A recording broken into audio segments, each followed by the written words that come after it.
If you have champagne taste on a beer budget, this is the video for you. One of the perks of running the WatchCrunch community is that about once a year, I get to stretch my creative legs and work with the watch brand to build an original creation, a watch that my friends and I would wear ourselves. This year, you guys told me that we should focus on something on the more economical end, while of course getting the best quality for the buck. So the mission was set to build a watch that we can wear every day that represents the best watch that $500 can buy, all stop. So this is where Nodus comes in. This is an LA-based brand that for a while now, I guess you can say I've been noticing them. And they've really come a long way since their early days offering big divers.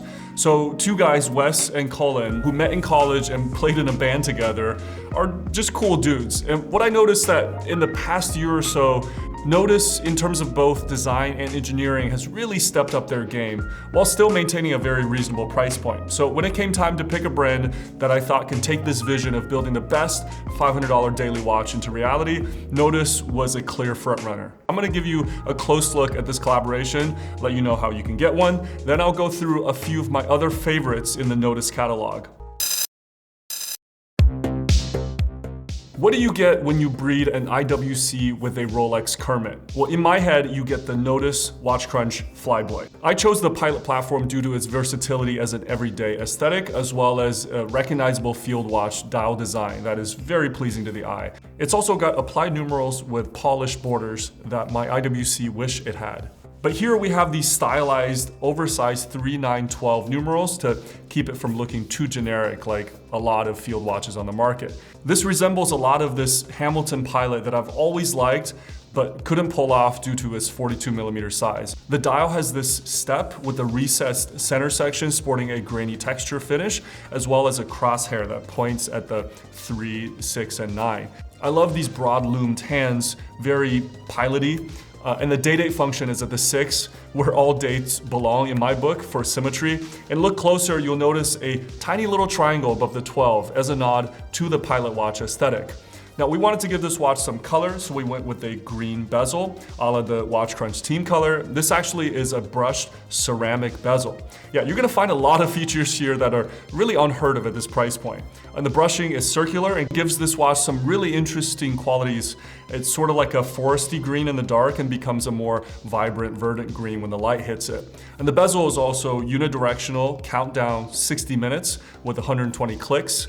And it's got this really cool machined knurling around it that matches the signed crown, which is conically shaped, also oversized and very pilot-y. There's a couple of pops of yellow found on the style, including the tip of the second hand, which gives the eye a focal point. What else is unheard of at this price point is the case proportions. It's 39mm wide, but Nodus has recently revamped their case design such that this case is a depth of under 12mm and has a Seiko NH movement on the inside. Now, some really clever engineering was required to fit that movement into this thin of a watch, which includes that step in the dial to recess the hour hand in there, as well as some interesting thing they did with the crystal where it's sunk around the dial. I don't fully understand it, but it seems like voodoo magic because usually watches with this movement are like 13mm plus. The crystal is coated with a copious amount of blue AR, which gives off a really nice reflection at certain angles. The choice of the Seiko movement is not just an accounting decision, because these movements have also proven to be pretty bulletproof and shock resistant compared to other options here, which was a conscious choice for a sports watch, which could be worn every day and take a beating. The 100-meter water resistance with the screw-down crown reflects that. Now, I can't overemphasize the thinness of this watch. There's just something high quality about a thin watch. If you look at the hand stack, everything seems to be stacked together super compact with a short rehaut around it. And it really shortens that distance between the crystal and the dial, and it just makes it feel like it's kind of impossible for all those pieces to be rotating around without touching each other. If you've owned a Tudor Pelagos FXD, you'll know what I'm talking about. This watch has that look. Now, flipping the watch over, you're gonna see an Easter egg, which is on the WatchCrunch app, you earn these badges for posting wrist shots. So we co-opted one of those wristy badges to house the production number of the watch. For the initial limited run of 99 watches, they will come with an additional band. Come on, you knew I wasn't gonna make a watch and not include a Zero-Pass strap. So this mud brown Chicago Horwing strap has that classic NATO aesthetic while keeping the watch flat on your wrist. Because we didn't go through the rigmaroles of manufacturing such a thin watch just to stack it higher with with a millimeter or two of strap material underneath the watch. And since it's an enthusiast edition, we really wanted to include the bracelet as well instead of making that an option. So the whole package will be $550.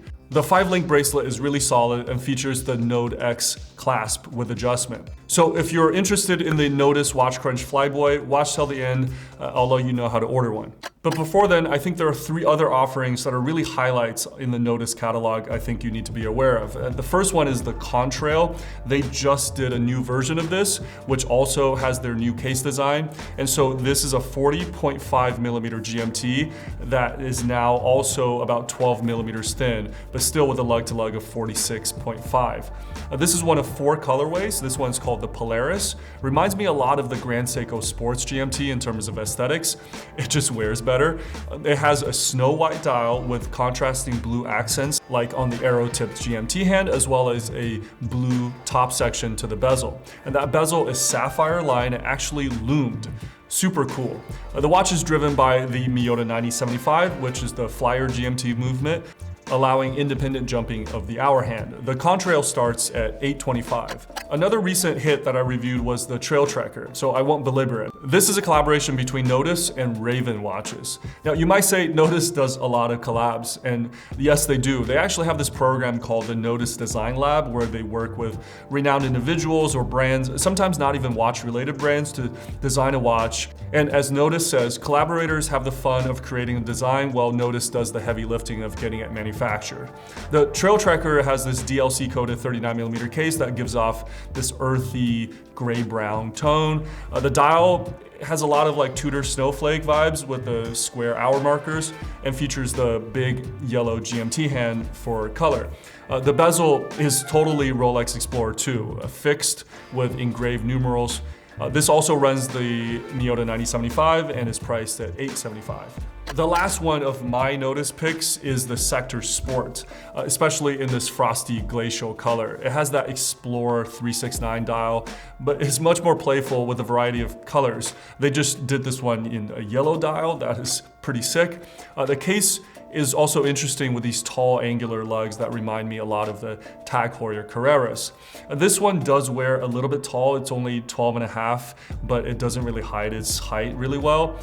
It runs a Seiko NH movement and the price is $475. They did a heavily modified variant of this style with Matt Farah called the Canyon, which is a bigger watch but thinner. It has a Swiss movement inside. And that one has a cool story behind it if you are a car fan. Okay, if you watched till this point and interested in getting your hands on one of these Flyboy watches, that the initial batch of 99 numbered watches were made available a few days ago to the WatchCrunch community on our app.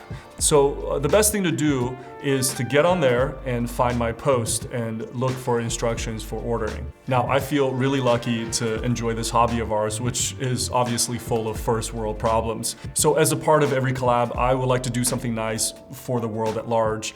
A charity that I've been personally donating to for years has been the Arbor Day Foundation. They did the Team Trees project with Mark Rober a few years back. But basically they help to rehabilitate forests that have been damaged by wildfires or clear cutting. They are a well-vetted charity, and I really think we should take care of the environment that we all live in. So by taking part in this project, we're planting about 2,000 trees through the Arbor Day Foundation. All right, guys, this collab was a lot of work over the last year, so I'm gonna go eat some turkey and take a nap. I'll see you in the next one.